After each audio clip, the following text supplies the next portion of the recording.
Hola, buenos días a todos. ¿Me escucháis bien? ¿Regular? Bueno, mi nombre es Noemí Botella, yo soy responsable de recursos humanos de Freepik Company y os quería introducir un poquito la empresa para dar una intro antes de la charla de Joaquín. Freepik Company nace en 2010 cuando nuestro CEO Alejandro Blanes tenía problemas para encontrar recursos gráficos gratuitos de calidad para ayudarse con sus propios proyectos. ¿Qué es lo que hace? Crea un pequeño buscador para uso propio para ir enlazando imágenes, sobre todo vectores, iconos, para poder ayudarse en esos proyectos que tenía propios. Una vez que crea el pequeño buscador, empieza a darse cuenta que este buscador tiene muchas visitas, empieza a incrementar el tráfico y empieza a tener ingresos por publicidad. Con lo que decide unirse a su hermano Pablo, que es fotógrafo especialista en imágenes de microstock, y junto con Joaquín Cuenca, que está hoy con nosotros, que es el CTO de la empresa y desarrollador de software. Todo esto ocurre en 2010. 3 años después, en 2013, se dan cuenta que hay un nicho de mercado también en el mundo de los iconos y crean flaticon.com. Que bueno, llevamos aquí toda la semana y hay bastantes usuarios, tanto de freepik.com como de flaticon.com, porque uno de nuestros mercados también son los estudiantes, profesorado y demás. ¿Qué ocurre 3 años más tarde? En 2016 creamos nuestra propia productora fotográfica, empezamos con la creación de imágenes y también nace en tutpad.com, que es una plataforma que tenemos con cursos y tutoriales gratuitos para creativos. Ya en 2017 creamos nuestra marca paraguas, que es Freepik Company, bajo la cual se engloban todos los proyectos. Y además nacen 2 nuevas verticales. Nace una nueva vertical que es slidesco.com, que todavía no le hemos dado mucha difusión, pero que desde esa plataforma os podéis bajar presentaciones gratuitas ya creadas, ¿vale? Empezamos a crecer muy rápido, hemos duplicado la plantilla en solo un año, a día de hoy somos 140 personas y nos situamos en el centro de Málaga, al lado de la catedral. Tenemos cogidas 3 plantas en un edificio en pleno centro. De todo el equipo, unos 40 personas son los desarrolladores, que se dividen en 3 equipos grandes, que son el equipo de Freepik, el equipo de Flaticon y un equipo grande de back office. Tenemos perfiles de todo tipo, frontend, backend, system admin, tenemos UX y estamos en constante búsqueda de perfiles tecnológicos. Respecto a los perfiles, también deciros que tenemos a seniors y tenemos a juniors. A día de hoy hemos creado un nuevo proyecto que es la IT Freepik School, de la que hemos cogido 4 chicos que vienen de FP para hacer un proyecto que es real, que se va a desplegar en producción y que han cogido de primera mano y que ya están desarrollando durante su periodo en prácticas, ¿vale? Más cositas que deciros de la empresa, pues tenemos flexibilidad horaria, tenemos team building repartidos por todo el año, tenemos macroeventos de invierno, de verano y de Navidad. Si nos seguís en las redes, sobre todo en Instagram de Freepik, podéis ver nuestro día a día. Siempre hay alguna sorpresa, ningún día es igual que el otro. Y simplemente estamos aquí para haceros saber de que estamos creciendo muchísimo por el Financial Times, que es un ranking muy importante. Somos una de las tecnológicas con mayor y más rápido crecimiento en España y en Europa. Y pues nada, que esperamos que os guste la charla que va a dar Joaquín y le doy paso. Muchas gracias.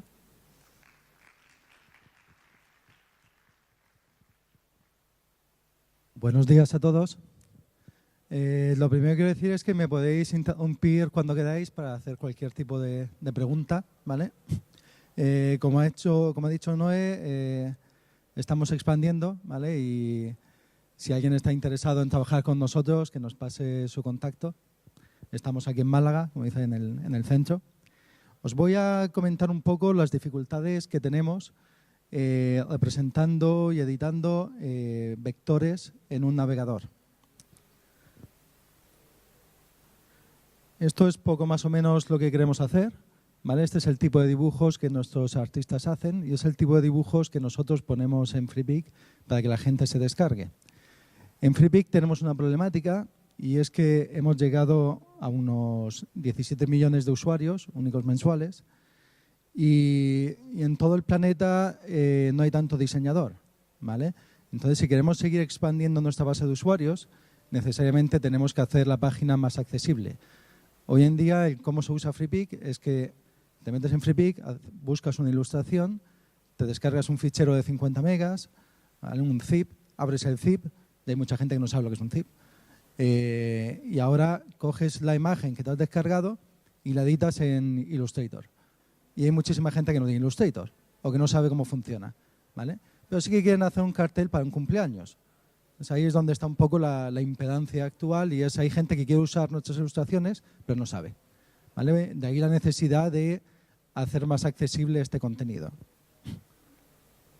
Esto es un poco la presentación interna de la ilustración anterior, ¿vale? Y os voy un poco a comentar cuáles son las primitivas que dan lugar a este tipo de dibujos.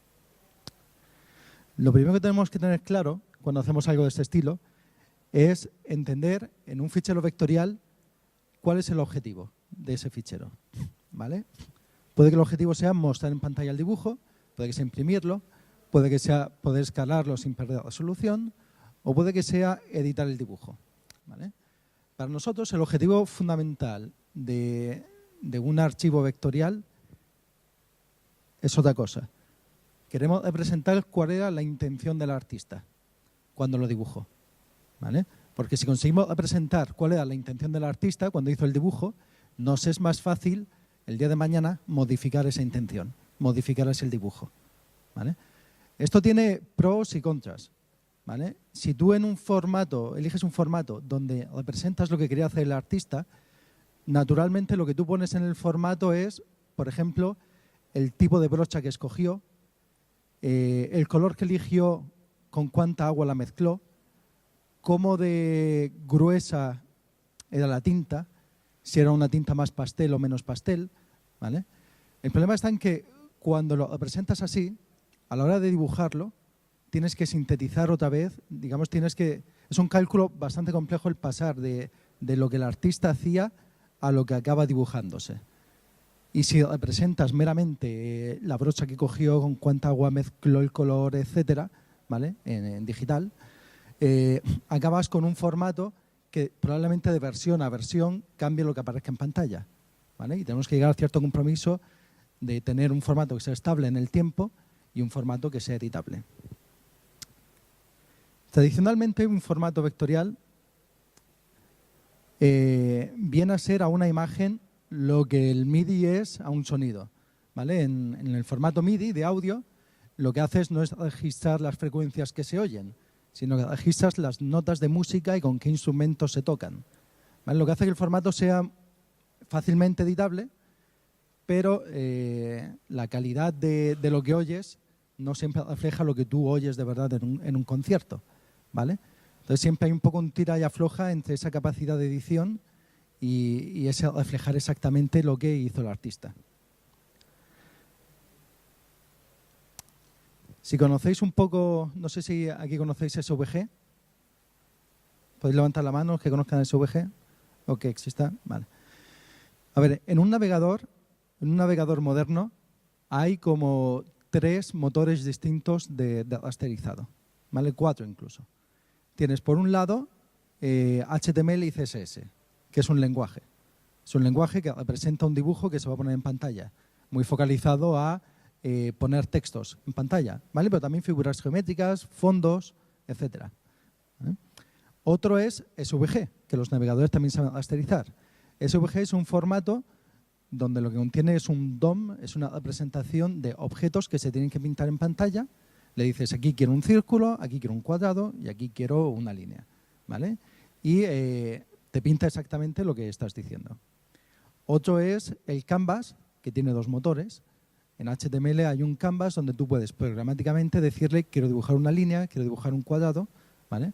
Eso pone los píxeles en pantalla, pero él se olvida de que haya bien una línea, ¿vale? No tiene un modelo de objetos.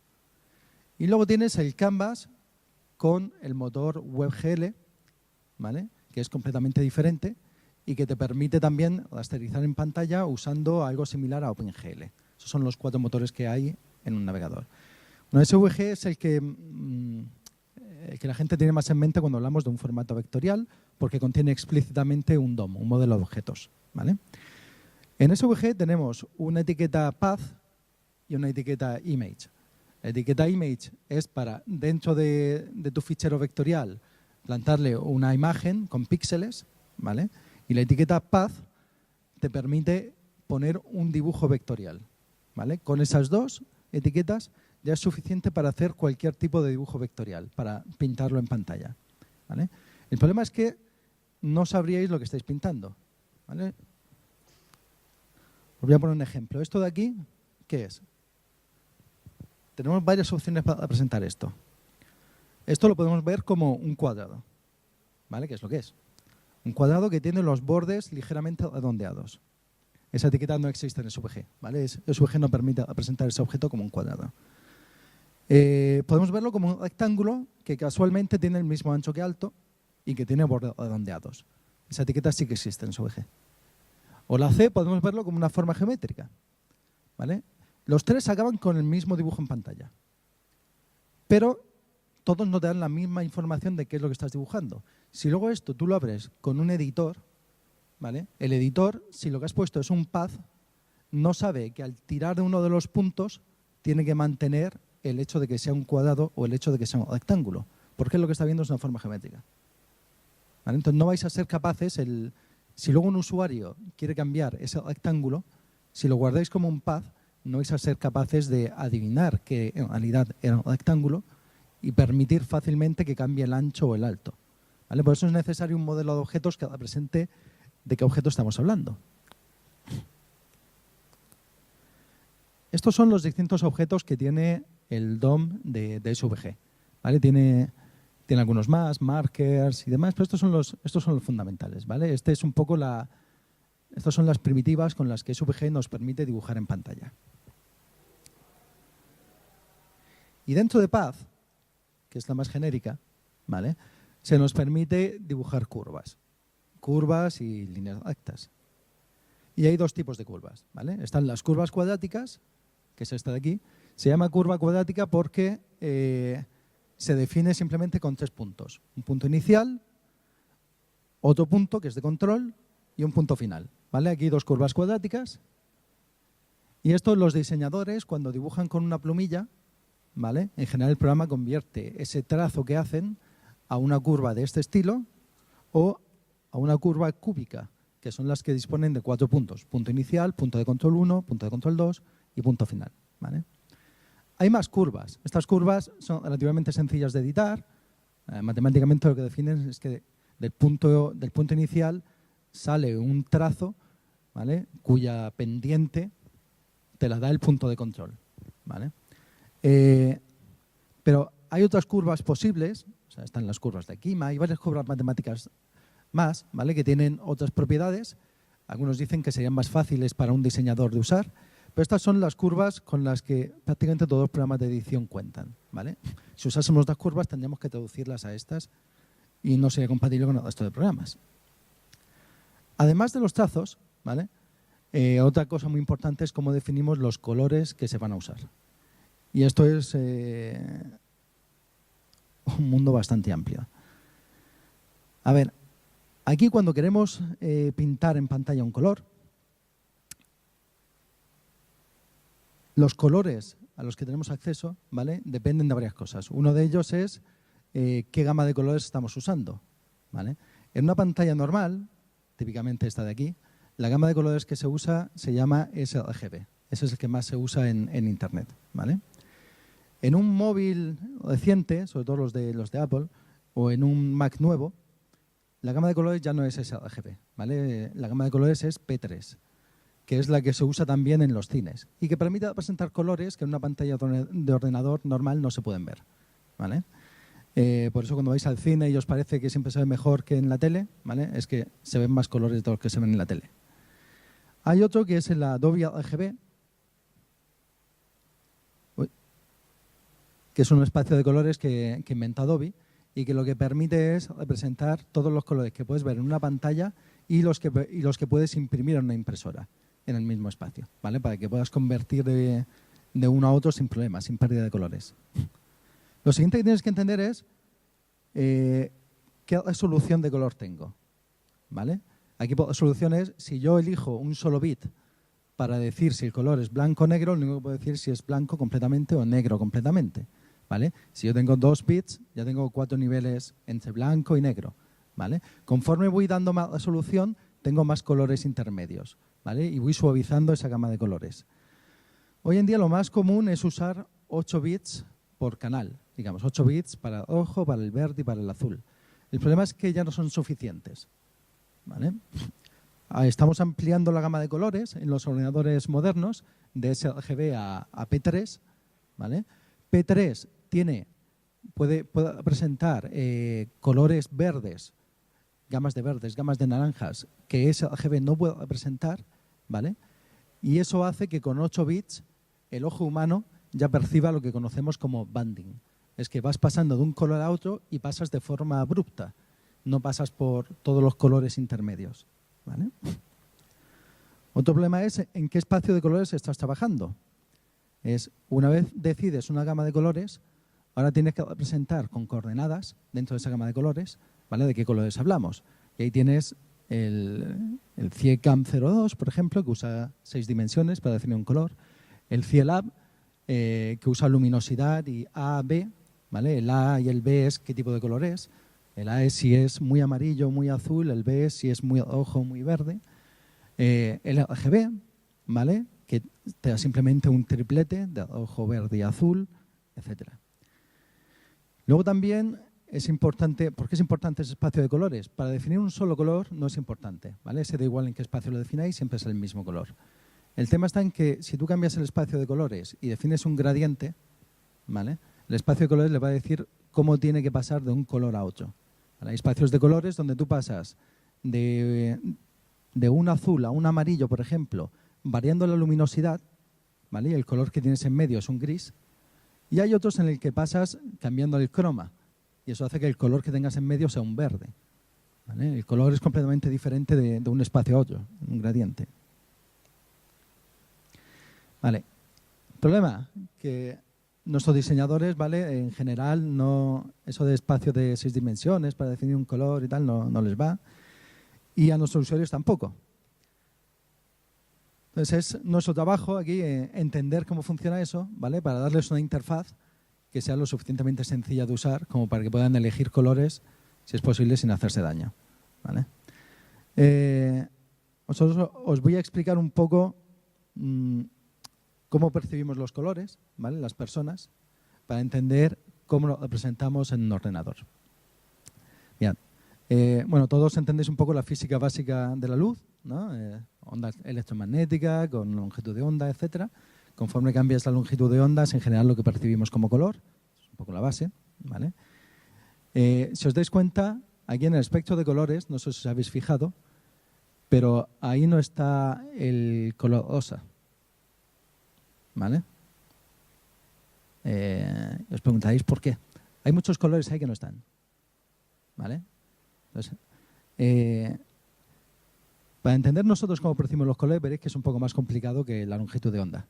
A ver, nosotros tenemos en el ojo, la mayoría, tenemos 3 receptores de color, los que llamamos S, M y L, ¿vale?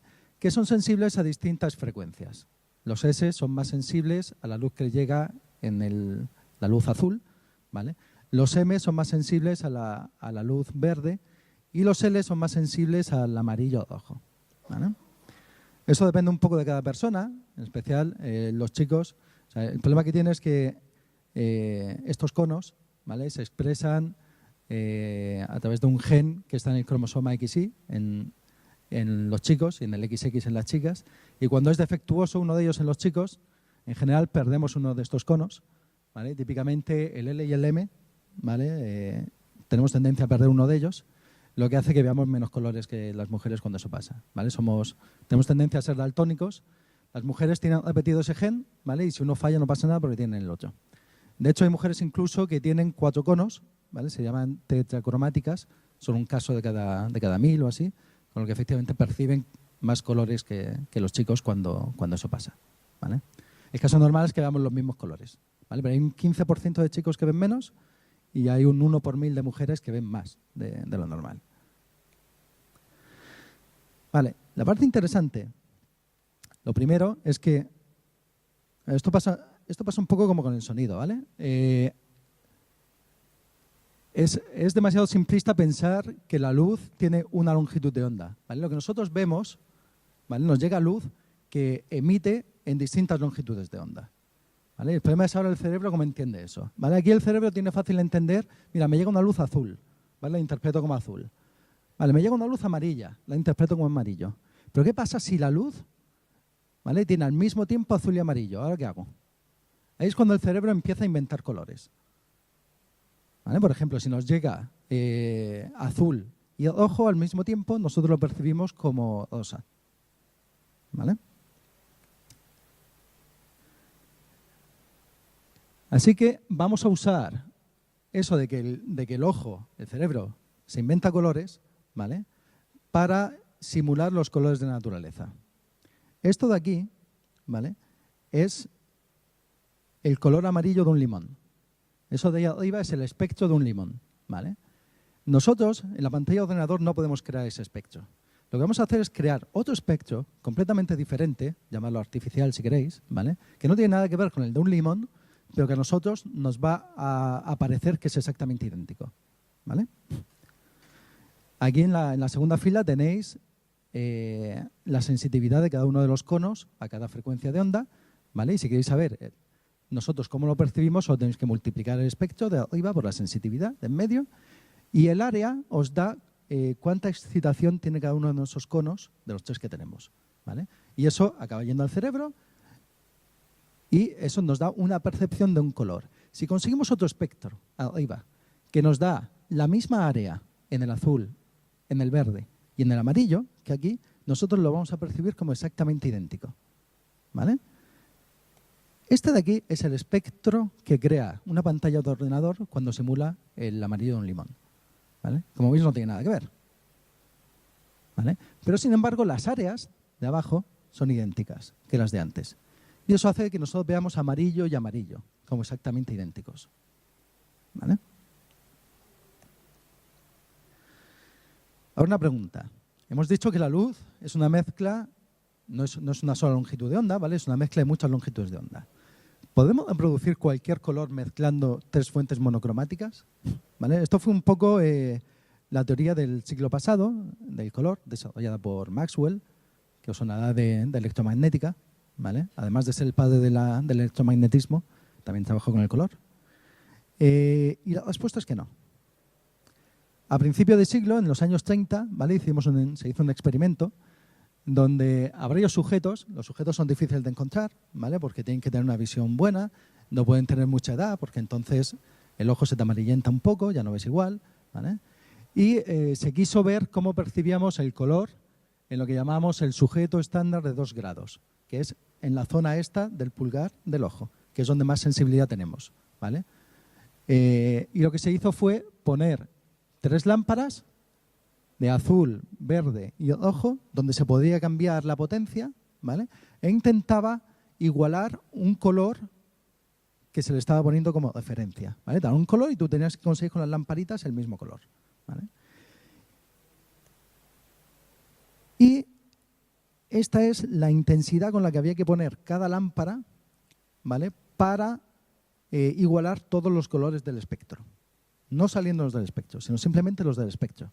Y vemos que hay una zona, ¿vale?, entre 440 y 550 nanómetros, donde es imposible con esas 3 luces reproducir el color que nos estaban poniendo, ¿vale? Esto del negativo, ¿cómo lo hicieron? ¿Vale?, se vinieron aquí y la lámpara roja esa tuvieron que bajarla abajo, ponerla con el color que querían igualar, como para ayudarla a que sea más rojo, ¿vale?, para poder conseguir el mismo color. Sabemos que efectivamente con 3 fuentes de luz es imposible conseguir todos los colores que hay en la naturaleza. Sin embargo, sigue siendo la base de lo que usamos en las pantallas de ordenador, ¿vale? Lo digo para que no os sorprendáis luego cuando veáis que hay colores que no se ven igual en un ordenador, porque no se pueden, ¿vale? En este gráfico lo que estoy representando es, bueno, tenemos en este caso un espacio de 3 dimensiones, ¿vale? 3 lámparas, rojo, verde y azul. Las que usaron en este experimento tienen 3 longitudes de onda especiales, luego hablaré un poco de eso. Aquí lo que estoy representando es en ese espacio tridimensional, ¿vale?, donde yo varío una cantidad de rojo, una cantidad de verde y una cantidad de azul, ¿vale? La voy a representar de tal manera que tengan la misma intensidad, ¿vale? Con lo cual, de 3 variables me elimino una, ¿vale? Porque decido que tengan más o menos la misma intensidad. Y me queda un gráfico en 2 dimensiones, ¿vale? Donde tengo rojo y verde. Ahora, cuando dibujo ese gráfico en 2 dimensiones, veo que la parte donde yo puedo estar emitiendo una cantidad de luz positiva, ¿vale?, es la parte del triángulo que está aquí a la derecha del gráfico, ¿vale? Todo este locus que se llama, que está a la izquierda, en la parte negativa, son colores que yo no puedo representar con esas 3 lámparas, al menos, ¿vale?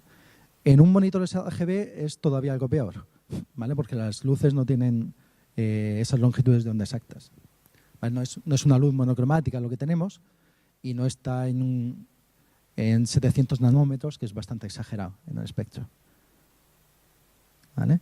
Este es el gamut que define, del RGB que define el CIE, que es la Comisión Internacional de Electrage, que se creó el siglo pasado, ¿vale?, para hacer esto. El triángulo ese es la parte que podíamos ver con esas 3 lámparas, ¿vale? Y estos son todos los colores, o sea, los colores que están para allá, evidentemente son falsos, los que se ven aquí, porque no se pueden representar. Antes de ver el gráfico anterior, esto de aquí, ¿vale?, el ojo, es lo que se puede representar hoy en día en una pantalla de ordenador. El verde es el que se puede representar en P3, es una pantalla de cine o en los nuevos Mac, ¿vale? El azul es el que se puede representar en Adobe RGB. Hay algunos monitores profesionales que los pueden representar y que cubre prácticamente todo el espectro que está en sRGB y el que está en CMYK, que es el que se usa en las impresoras, ¿vale? Bueno, os preguntaréis, ¿y por qué no cojo una luz que esté en las esquinitas, ¿vale?, y así cubro un poco todo el espectro posible? Una idea de esto ha sido que voy a igualar la luminosidad de las 3 fuentes, ¿vale?, para poder mezclarlas. El problema es que esta es la sensitividad que se midió en los años 30 del ojo humano a la longitud de onda, ¿vale? Cómo percibimos de brillante una luz en función de su longitud de onda.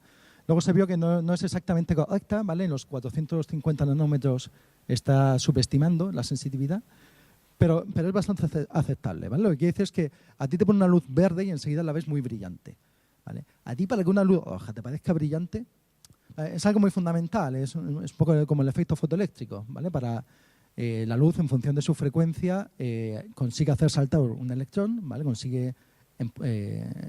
Tiene su cantidad de movimiento, su energía depende de su frecuencia, y la luz roja tiene muy poquita frecuencia. Entonces no consigue excitar prácticamente nada. Por eso lo usamos para, por ejemplo, para revelar fotografía. Tú enciendes el ojo, tú consigues ver algo, pero a tu película no le afecta, ¿vale? Porque no es lo suficientemente energética.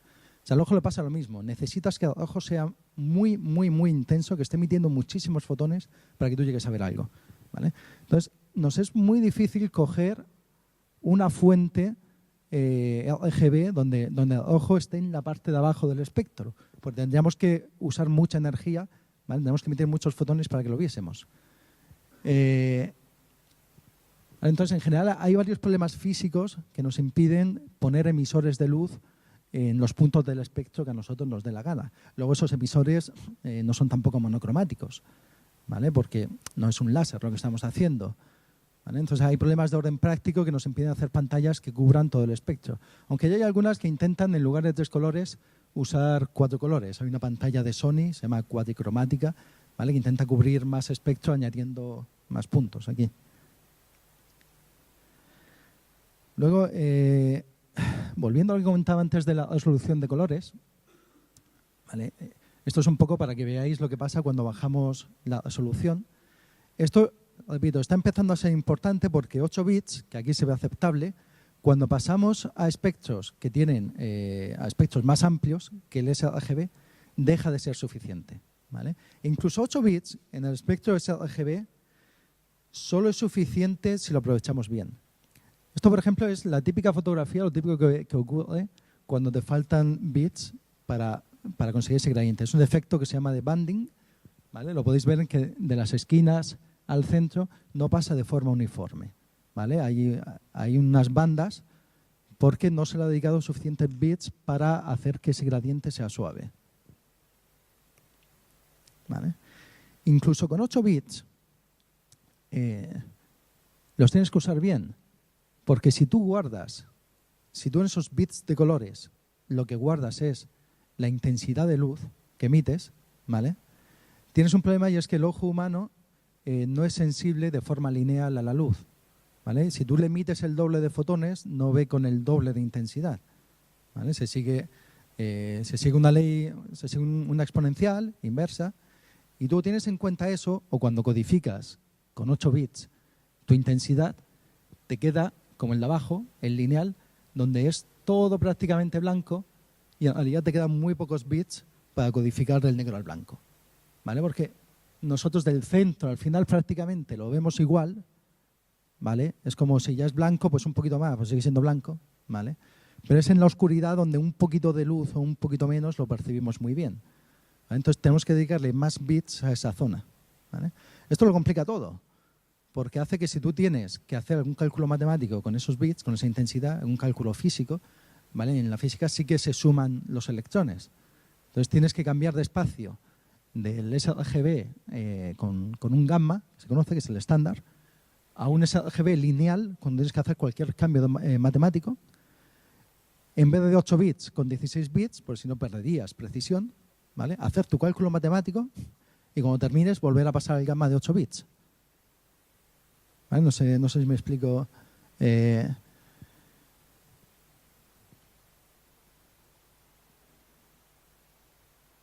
hecho, hay una alternativa que se está poniendo de moda, y es, en lugar de 8 bits, usar 16 bits y guardarlo como un flotante, ¿vale? Porque el flotante de por sí, la representación que tiene un flotante, es exponencial, no guarda por intervalos, ¿vale? Entonces es perfecto, porque tú, tal y como lo guardas en el ordenador nativamente, le dices, súmame estos dos colores, y te lo suma de forma nativa, y estás guardando no a intervalos fijos, ¿vale?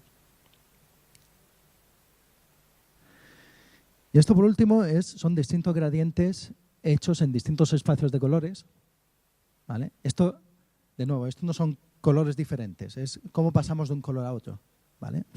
O sea, por ejemplo, en HSV podéis ver que el color intermedio entre ese amarillo y ese azul está siendo un verde, porque estás interpolando entre ambos, ¿vale? Manteniendo más o menos la cromaticidad, ¿vale? Pasa lo mismo en el LCH, ¿vale? En el lab no, por ejemplo, el lab, sus coordenadas, la L es la luminosidad, la A es como de ojo verde, es el color, y como de azul amarillo es el color, y en medio es blanco.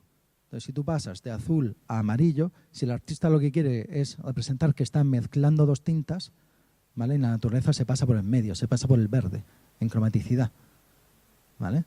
Y aquí en este caso estaría pasando por el gris y no por el verde. ¿Vale? Esto, por supuesto, siempre podéis, cuando se hace un gradiente, ¿vale? Se pueden guardar un montón de colores intermedios, ¿vale? Para guardar más o menos la misma graduación que el artista quiere. El problema es que entonces lo haces difícilmente editable. Cuando llegue el usuario e intente cambiar el primer color, ¿vale? Va a tener que cambiar muchos colores para cambiar esos dos colores que el artista ha elegido.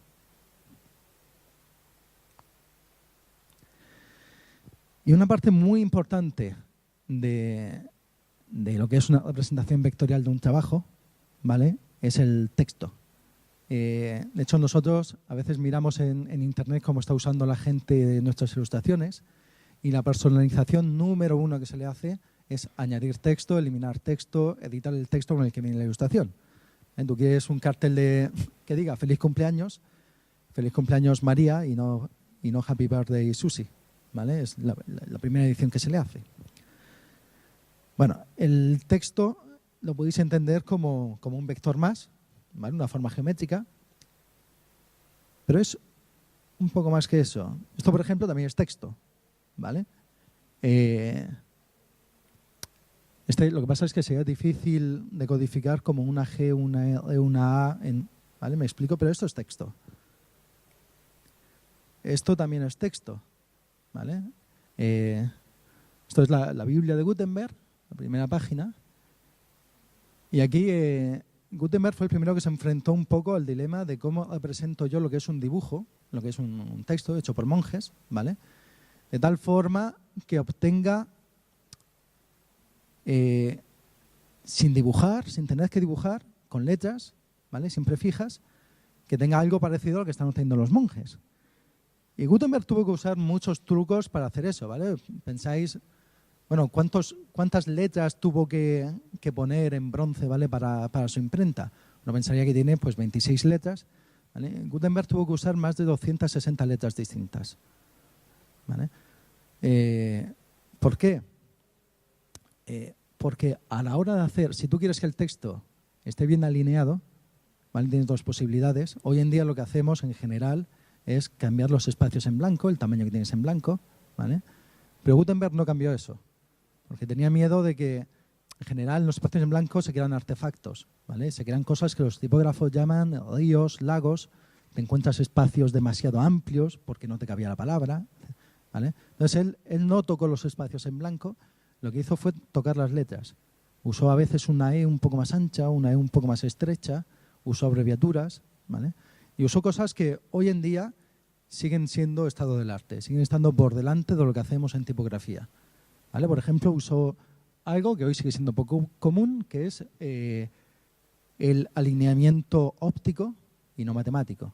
Si os fijáis en este texto, el texto no está alineado en la tercera línea, por ejemplo, el punto se sale, ¿vale? No está alineado de forma matemática a lo que es una línea recta, sino es lo que el ojo humano percibe como recto. El punto es tan pequeñito que no te da la impresión de que la línea termine ahí. Es la letra anterior la que te da esa impresión, ¿vale? Y él alinea con la letra. Y eso muchas veces hoy se sigue ignorando. Nosotros, en la época digital, ¿vale? Cuando empezamos a presentar texto, empezamos haciendo varias hipótesis para representar cosas así, ¿vale? Pero de forma más sencilla, ¿vale? Estas son, hay más, ¿vale? Estas son las principales hipótesis que tomamos. Vamos a asumir que todas las letras miden lo mismo, vamos a asumir que la forma de las letras nunca cambia y vamos a asumir que las letras son monocromáticas. Todo esto es falso, las tres, ¿vale? Si vosotros cogéis un boli y empecéis a escribir, las letras van a ser más o menos monocromáticas, ¿vale? Pero todas las letras no van a medir lo mismo, ni por asomo una I es más estrecha que una M, ¿vale? La forma de las letras cambia. Una A no la escribes igual cuando antes tienes una M, que si antes tienes una P, que si antes tienes una J, ¿vale? Las letras van cambiando. O sea, nosotros dibujamos palabras, pero no queremos tener que dibujar cada palabra de forma individual, ¿vale? Necesitarías decenas de miles de dibujos y no unas simples decenas. Así que esto es poco más o menos lo que hace una máquina de escribir, ¿vale? Asume que todos los anchos son iguales de todas las letras, independientemente de la letra, ¿vale? La siguiente optimización que se hace cuando ya entran en juego los ordenadores es, yo voy a guardar una tabla, y esto ya nos va diciendo que las letras son más que formas, ¿vale? Son también unas métricas, son unas medidas. Y aquí guardan una tabla cuánto mide, qué ancho tiene cada letra, ¿vale? Aquí hay otra hipótesis subyacente, y es que las letras tienen un ancho, ¿vale? Que también es falso. Aquí, por ejemplo, lo que dice es, si yo tengo mi lápiz allí en el origen y escribo una V, la siguiente letra, su origen va a estar en x0 más el delta de xv, ¿vale? El ancho de esa V. Ahí empiezo con la A, y luego con la L, y luego con la I, y luego con la A. Esto tiene un problema, y es que si después de la V tienes una H mayúscula, ¿vale? Esa posición puede irte bien, ¿vale? Pero si después de la V tienes una A mayúscula, lo normal sería, si tú estuvieses escribiendo, que la A la pusieses más a la izquierda, porque es que se te mete dentro de la V, ¿vale? Eso es lo que llamamos el kerning en tipografía. Es, en lugar de irme donde me estaba yendo, como la siguiente es una A, sé que me cabe dentro y sé que queda visualmente más cercana, más normal, si la pongo un poquito a la izquierda, ¿vale? Esto hace que me haga falta, además de una tabla donde me diga cuál es el ancho de la V, me hace falta otra tabla que me diga la V con la A, ¿vale? Tengo que tirarla X, una medida a la izquierda, X píxeles a la izquierda, ¿vale? Eso en el navegador lo activamos con esta propiedad CSS, font kerning, que desgraciadamente no está soportado todavía en el Canvas ni en SVG, pero sí en HTML. ¿Vale?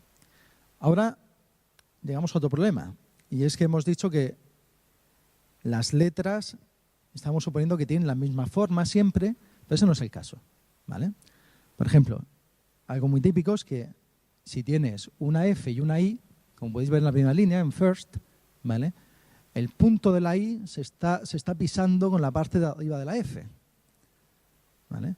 Entonces esto en tipografía, en la clásica, en la de Gutenberg, ¿vale?, cuando tenían que diseñar en plomo una de las letras, ¿vale?, como no podían pegarlas, porque era plomo, ¿vale?, lo que hacían era dibujar un solo carácter con las dos juntas. ¿Vale? Hacían lo que se llama una ligadura. ¿Vale? Ese tipo de ligaduras son las que tenemos abajo. Es donde se tiene en cuenta para la forma de la letra cuál es la siguiente. ¿Vale? Y se armonizan. Esto, como curiosidad, por ejemplo, si veis la ova que está arriba a la derecha, en inglés el ampersand, eso empezó siendo una ligadura. La ligadura de la E y la T, que en latín significa I, ¿vale? El et. Ahí se ve fácil que era una E con una T que se estaba mezclando, ¿vale? Llegó un momento en que, claro, se usaba mucho y eso en inglés empieza a tener un nombre. Al principio, de hecho, estaba en el alfabeto incluso.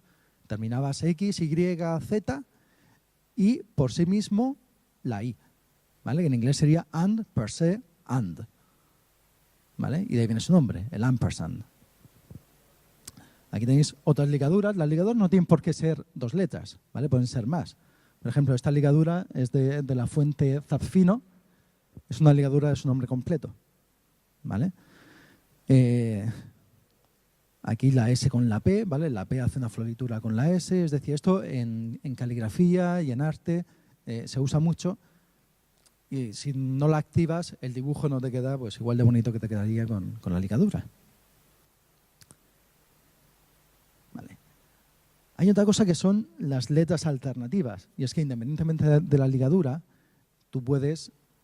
bueno, una cosa que no he dicho es que las ligaduras para nosotros son ornamentales, ¿vale? Hay lenguajes donde son absolutamente fundamentales. En el árabe, por ejemplo, todas las letras tienen 4 formas. Esa letra se escribe de una manera cuando está aislada, cuando forma una palabra por sí misma. Se escribe de otra manera cuando empieza la palabra, se escribe de otra manera cuando está en medio de la palabra y se escribe de otra manera cuando termina la palabra. ¿Vale? Suelen tener 4 formas distintas. ¿Vale? Son ligaduras, pero para ellos no son ornamentales, sino es que no se entiende lo que están escribiendo. ¿Vale? Aquí hay otra que es los caracteres alternativos. Y es que, como he dicho antes, Gutenberg, por ejemplo, usó distintas AES, distintas ES de distintos tamaños, ¿vale?, en sus textos, para que todo cuadrase bien. Y eso es algo que tenemos también hoy en día disponible en las fuentes modernas. Todo esto son características de OpenType, ¿vale?, que es el estándar más reciente que hay para fuentes, y al que tenemos cierto acceso desde el navegador, ¿vale? De nuevo en HTML, CSS. Nosotros intentamos implementar un renderizador usando como engine SVG, por ejemplo, pues no vamos a tener acceso a este tipo de recursos. Si usamos como engine WebGL, ¿vale?, vamos a tener que abrir la fuente, parsearla y hacer nosotros todo el trabajo de lo que es un engine, ¿vale?, que es convertir desde lo que el usuario está escribiendo, que son varias letras, a las formas que contiene la fuente que representa esa palabra, que como estáis viendo no es algo tan directo, ¿vale? No es cojo la forma de la A y la pongo, cojo la forma de la B y la pongo. A veces hay que mezclarlas, a veces hay que coger otras formas, etc. Toda esa composición, ¿vale?, se hace en una librería que en general tiene el sistema operativo, y que aquí, si lo haces con WebGL, por ejemplo, tendrías que implementar tú de cero. Este es el Swash, que se llama. Esto, por ejemplo, te permite tener fuentes, o sea, letras alternativas al principio de palabra.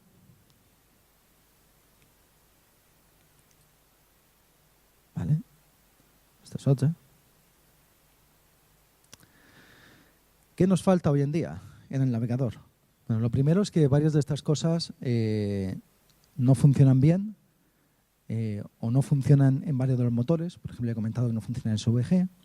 En el Canvas, por ejemplo, se puede elegir, pero tienes que elegir una de estas opciones de forma global y todo el texto que pongas en el Canvas va con, por ejemplo, si activas las ligaduras, todas las fuentes que se pongan, que tú pintes dentro del Canvas, van con las ligaduras activas. No puedes activar y desactivar de forma programática, ¿vale? En HTML sí que puedes a un bloque darle por CSS una de esas opciones y quitárselo, ¿vale? En el Canvas se lo das por CSS al Canvas en sí y todo el texto que dibujes ya va con esa propiedad, no se puede elegir, ¿vale?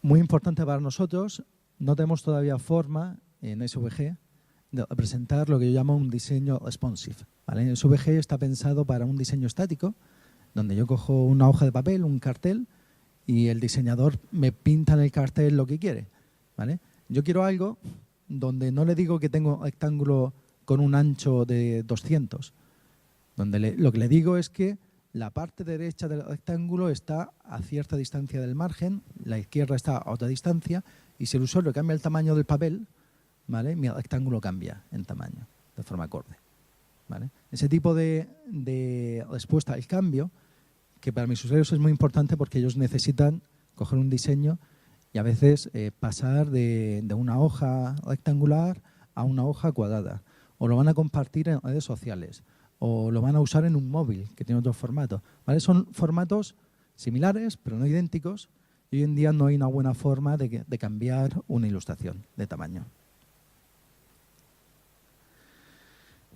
Como habéis visto, SVG no intenta en ningún caso emular en realidad lo que está haciendo el artista en una brocha, ¿vale? Lo que simplemente representa es la forma geométrica final, ¿vale? Aquí, si se puede ver, os voy a enseñar,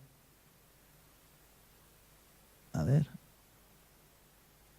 os voy a enseñar un vídeo de un producto. Este es un producto que va a lanzar Adobe dentro de poco. Hizo la presentación en la Adobe Max. Es una conferencia en Los Ángeles donde tuve la suerte de estar. Es un poco la sala de conferencias era para 25.000 personas. O sea que aunque estuvieses allí, te hacía falta una pantalla para ver lo que estaba diciendo este hombre. Y Now I'm just going to start painting, and I'm using very light pressure. And you can see that the canvas texture is coming through as I paint, and that's really beautiful. Let me zoom in a little bit. Una brocha donde emula la pintura. But I can actually decide that I want to paint with super thick paint. So I'll just crank the thickness all the way up to 100, and now watch what happens. Look at this ooey gooey paint. Look at that. It remains wet for as long as I want it to. It's totally active, and I can paint with this kind of oil paint for as long as my heart desires. I can create layers with it. And watch what happens when I mix some color. I'll use some purple here in the bottom right. Ooh. It picks up some of the pink that's already there. It blends it in. How fun is that? ¿Vale? Y le permite mezclarla con el siguiente color que elige. And I think I'll add a little highlight up here, and I can just smudge it all in there. Look at that, so fun. Oh, it's so fun. All right, I'm going to get stuck playing with this for way too long, but let's continue painting our ice cream cone. I'll zoom out a little bit. We'll add a little smudgy bit down there. Add a little highlight just across. And again, we're in a digital environment. I don't have to just paint on the same layer. I'll just create a layer underneath it to paint my cone. Can't do that in real life. The old LBs and you don't want to have an ice cream, maybe you'd rather have a pear. So let me paint a little pear for you with our new watercolors. Watch this. And grab some yellow.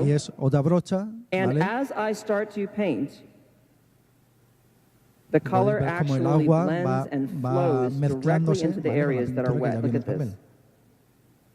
This is real live watercolor. Now I'm going to grab some orange, and you'll see how the color pulls into where I've already painted and flows naturally. I can control exactly how much water I have on my brush at any time with this handy-dandy slider right here. We'll add some green right here on the right. Finish out that shape. Look how pretty that is. Can you all see that moving? It's moving in real time. So much fun. Thank you. And let's put a little stem in there. You can see the paint just kind of, ooh, that's beautiful. And I'll pull that stem out, and then you can watch it just flow in there. And ahora mismo la única posibilidad que tenemos de reproducir este tipo de dibujos en el navegador es con WebGL, ¿vale? Pero, repito, con WebGL lo que hace es, lo que ha hecho la gente al menos, que el único que conozco que se ha metido un poco a este nivel es Figma, es una herramienta de diseño excelente, que se hizo en WebGL, y ellos han tenido que coger prácticamente toda la pila de rasterizado de fuentes de Linux, Hardboot, Pango, ¿vale? Todo esto, y compilarlo para la web, ¿vale? O sea, tienen que hacer de cero como si no tuviesen sistema operativo y diseñarlo todo, ¿vale? Y bueno, he abierto a preguntas. Eso es todo. ¿Alguna pregunta?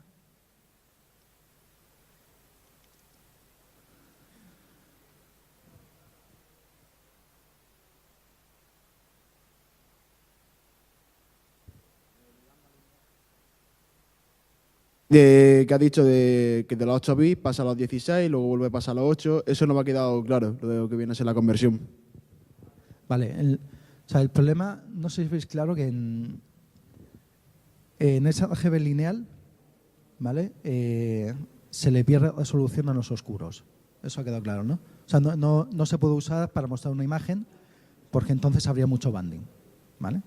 El sRGB normal, el que tiene un gamma, ¿vale? En ese sí que estás cubriendo todo poco a poco conforme el ojo lo ve, ¿vale? Pero el problema es que ahí no puedes hacer cálculos matemáticos, ¿vale? Si tú coges dos valores diferentes, imagínate que quieres hacer un escalado de imagen, quieres dividir el tamaño por 2, ¿vale? Entonces quieres 4 píxeles, mezclarlos en 1.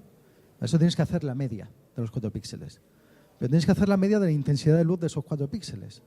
Esa intensidad de luz es la que te viene en ese RGB lineal, ¿vale? El problema es que si tú pasas de ese RGB con gamma 8 bits a ese RGB lineal 8 bits, ya has perdido la resolución. Es como si lo hubieses tenido desde el principio en lineal, ¿vale? Ya has perdido resolución en los oscuros. Ya lo estás cuantizando en esa zona. Entonces, para no cuantizarlo ahí, tienes que pasar de ese RGB con gamma, ¿vale?, a ese RGB lineal, pero con más bits. Si no, estarías perdiendo resolución en los oscuros.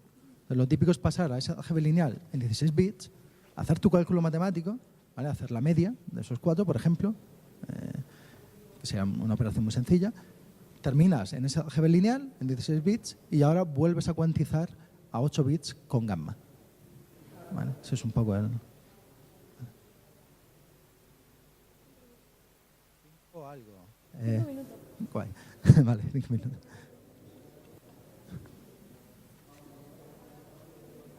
Sí, ¿por ahí una pregunta? ¿Dónde está la pregunta?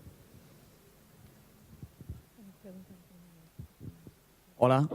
Me gustaría preguntarte cuál es el aspecto que consideras más importante, como en el sentido de que es más difícil de conseguir. Si, por ejemplo, conseguir en el futuro que haya más colores o representar figuras más extrañas, o, por ejemplo, mantener la resolución. Vale. A ver. Creo que lo más difícil en todo esto, en general, para todas las herramientas, lo primero, desde un punto de vista conceptual, tú tienes que entender bien dónde estás y tienes que entender bien cuál es tu objetivo. ¿Vale? No es el mismo objetivo el que representar algo para que se vea siempre igual, que el tener algo que sea fácilmente editable, que el tener algo que sea estable. ¿Vale? Es un poco como en arquitectura, ¿vale? Tienes distintos requisitos y todos tiran un poco para su campo. Tú tienes que entender cuál es, ¿vale?, cuál es tu propuesta. En nuestro caso, por ejemplo, hoy en día para FreePic no es tan importante hacer cosas de este estilo, ¿vale?, porque nuestro público no es un artista. Los artistas los tenemos los empleamos nosotros, ¿vale? Yo lo que quiero es darle al usuario la suficiente flexibilidad como para que edite el diseño que yo le he dado, ¿vale?, sin que haga una mierda. El problema es que como empiezan a cambiar colores, o sea, el problema no es darle todos los colores posibles, ¿vale? Lo que yo quiero es poder decirle, mira, aquí te ofrezco esto y si te dejo cambiar colores, te lo voy a dejar cambiar de tal manera que se respete, por ejemplo, el contraste entre ellos, o que se respete la luminosidad, para que tú puedas personalizarlo pero sin destrozar el diseño, ¿vale? Eso es un problema abierto, ¿vale? No es sencillo. No es sencillo porque es que, por un ejemplo, es que el contraste de colores ni siquiera es simétrico. O sea, tú le enseñas a alguien un color le pides, vale, ¿cuál es el color que más contrasta con este? Le enseñas toda la gama y elige, vale, este otro. Vale, guay. Ahora dices, es otro de aquí, ¿cuál es el color que más contrasta con él? Y no es el de antes. ¿Vale? Resulta que el que más contrasta con ese es otro. O sea, ni siquiera puedes poner un círculo y venga, pues tengo este, pues me voy al lado contrario, ¿vale? Los colores opuestos. No, la percepción no funciona así, es mucho más complicada. Entonces, hay un espacio de diseño amplísimo, ¿vale? En qué opciones le doy al usuario para que haga algo bonito, sin darle todas las opciones que tiene un diseñador que sí que sabe elegir colores y que sí que sabe elegir formas, ¿vale? Y ahí es donde nosotros nos movemos. Ahora, ¿qué cosas espero para el futuro? Se está viendo un poco venir, ¿vale? El primero ha sido el cambio de sRGB a P3. sRGB lleva como estándar 20 y tantos años sin cambiar. Eso hace que todo el mundo, cuando piensa en un color, por defecto asume sRGB.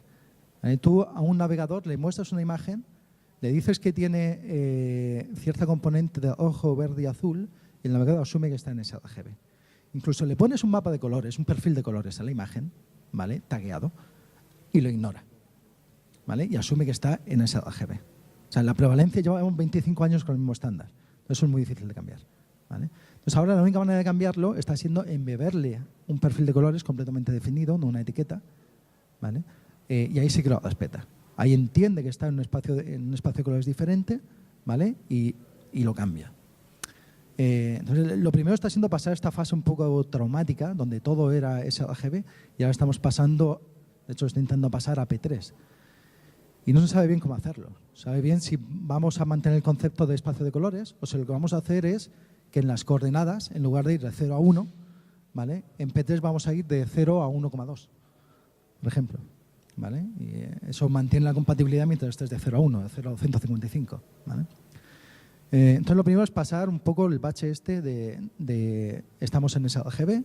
En sRGB nos lo dan los 3 colores primarios que hemos visto antes, más lo que se llama el blanco, ¿vale? Que es bueno, es un hablado, pero es un blanco de 6500 Kelvin, más la función de transferencia, que es el gamma de antes, ¿vale? Aquí vamos a pasar a P3, que es diferente.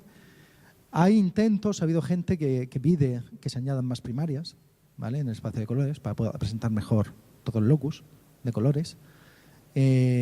Probablemente lo siguiente que venga sea pasar de 8 bits a 12 bits, o tal vez incluso 16, ¿vale? Ahí el problema que tienes es que depende del monitor, depende del cable, ¿vale? Depende del cable porque tienes que pasar más bits para mostrar una imagen. Una imagen estática no es tan problemática, pero una película, por ejemplo, miras la cantidad de datos que tienes que pasar y en un cable normal no te da el ancho de banda del cable. A veces tienes que cambiar los cables físicos para poder mostrar imágenes a 16 bits, ¿vale? Incluso a 12. Entonces, la siguiente fase está siendo mejorar esa resolución. Le digo, 8 es más o menos suficiente para mostrarlo, pero no es suficiente para editarlo. Y estamos un poco tirando con eso, ¿vale? Y si pasas de sRGB a P3 ya es muy visible el banding. Lo siguiente ahí, o sea, en colores es, de hecho, aumentar la resolución de colores, poder cambiar el espacio, adaptar todo el software que tenemos. Se está añadiendo ahora, hay una propuesta para añadir al Canvas espacios de colores, ¿vale? Que hasta ahora no tenía. Y luego estamos intentando también aprovechar con WGL lo que te da la tarjeta gráfica para hacer este tipo de software en el navegador, ¿vale?